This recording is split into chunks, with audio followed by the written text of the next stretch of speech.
follows. We get to this bromonium ion. These bonds are polar. Bromine doesn't really want to be in a plus charge state. It's an electronegative atom. And this can all be resolved when bromide comes in to form a new carbon-bromine bond, and this opens. We get 100% trans product here. We get 0% of cis addition, where these two bromines are cis product. We get 0 where they're both on the same side. 100% of the time, they're on opposite sides. And this is a result or a consequence of this three-membered bromonium ion ring.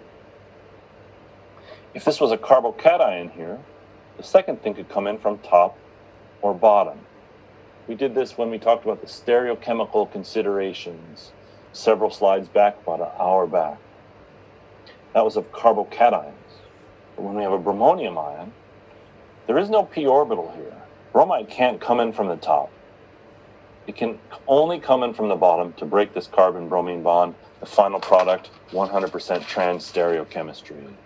You'll have to spend some time working on this. I know that it's challenging. I know that it's something new. But this is definitely where you have to strive to get to. We'll get to our sixth reaction. This will be the last one for the day.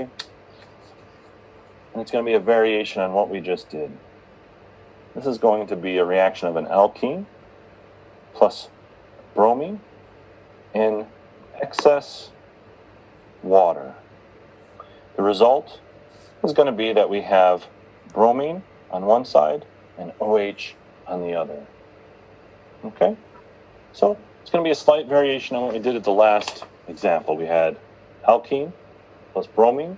Bromine and bromine went on each side. Here we have alkene plus bromine. We saw this trick before where we add lots of water. We install an alcohol group. And so you can see that we're still going to put in bromine, but the second one is going to be different. You might already have some inclination how this works. Let's take a slightly different example. We'll take an alkene, we'll take methyl cyclohexene. Okay, and we're going to set the reaction up bromine. It's going to be done in water. So this already means there's an excess, the solvent. The solvent is water.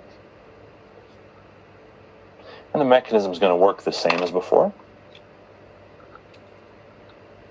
Pi bond attacks bromine. Bromine's electronegative. That doesn't really want two bonds. This bond breaks.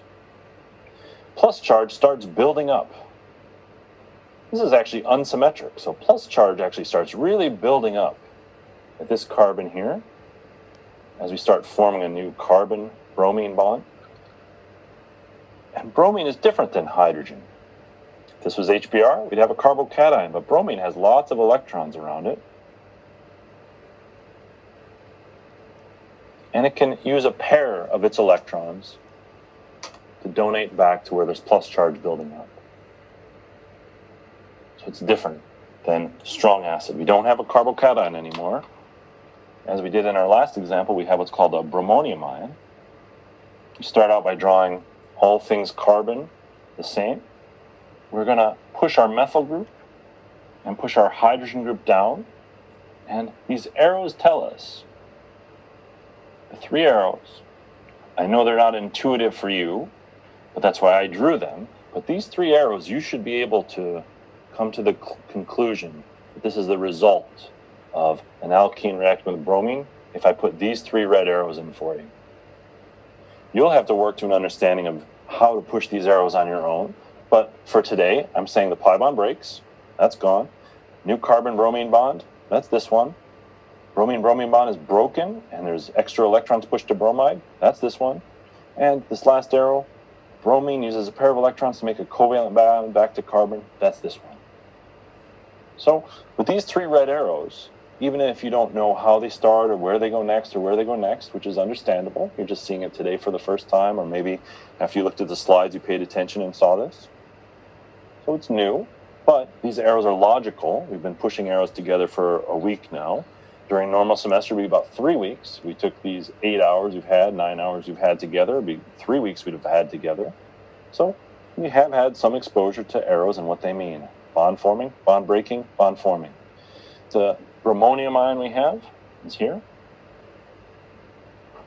It's very, very specifically like this. And at this stage, if all we had was bromine, this bromine would add, but we also have water, and we have a huge excess of water. And so this particular bromonium ion actually also doesn't care where it gets electrons from. And so if we have a lot of water, think of it as 10,000 times more water than bromine, then we'll use these in the second step. If all we had was bromide, bromide would attack at the backside. Here we have water. And there's going to be something very special you need to know here, that water is going to do two things. Water is going to attack from the backside or underside.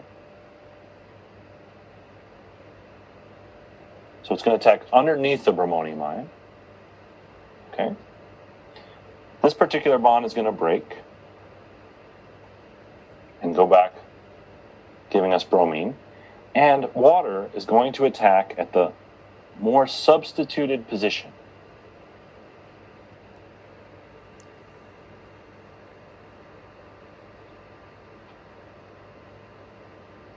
In this rapid, fast-paced summer course, I'm not going to describe why in great detail, with any great detail, why water is going to this position versus this position.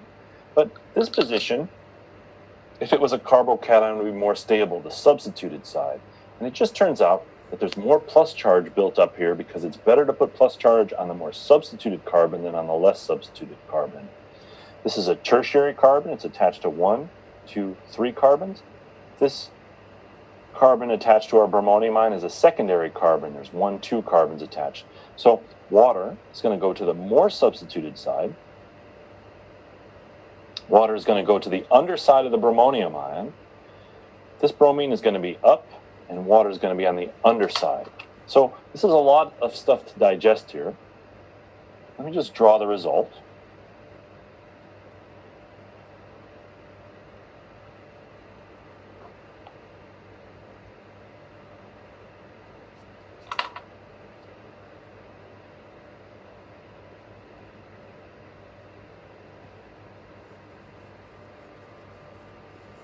Just draw the results, and please very carefully draw what I've drawn here into your notes.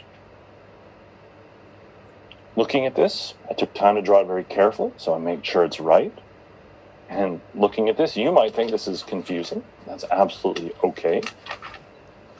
I wouldn't feel bad if you're looking at this wondering why are some things up, why are some things down. And so we have about 1 or 2 minutes left. I'm just going to rehash this and explain what happened here. First step is formation of a bromonium ion, exactly like reaction number 5. Second step, we now have excess water. This bromonium ion is on the top side of this molecule, and it prevents anything from attacking from the same side. But if you build this or look in a textbook or in the PDF slides I presented to you, they'll show this sideways, and they'll show water coming in easily from the underside. They'll have this molecule tipped, and they'll show water or bromine coming in from the bottom. We can't really draw that easily here, but we just have to remember that whatever the second thing that comes to attack the bromonium ion is, it comes from the backside or the underside or the opposite side from where bromonium ion is. So if it was bromide, it would come in from the backside like in the last example, but here we have lots of water. It comes in from the backside. As that happens, this bond breaks, and so bromine is going to be up. This bond is broken. This part here is logical with that. We broke the bromonium ion bond. Now we put the electrons on bromine. This is still up. Okay? Water came in from the backside, underside, and it pushed this methyl group up too. So again, I think you should look at a textbook here, make a little note, check textbook, check PDF, build with models. Any of those 3 clues will help you visualize or see this better. Okay? And this last particular step here, we're a little bit short on time. We're just going to pull off this acidic proton here just with an acid-base reaction. Could be done with water, could be done with Br-. We practiced that in a few slides back. Key point, at the end of this reaction,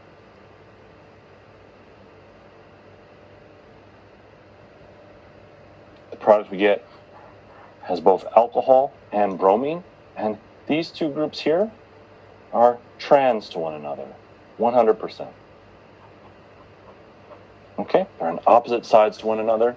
This example is best studied after studying just Br2, the fifth reaction we've done. Once you understand the fifth reaction, this is a logical extension of this, or a variation on this. We add water, and so water adds in the second step. First step, same, bromonium ion. Second step, water adds. It adds from the same opposite side as bromide did in the last example, giving 100% trans stereochemistry. A few other little steps along the way, but these are just things that we've been doing all morning together when we had water or alcohol in excess with sulfuric acid, for example. Okay, so that's it for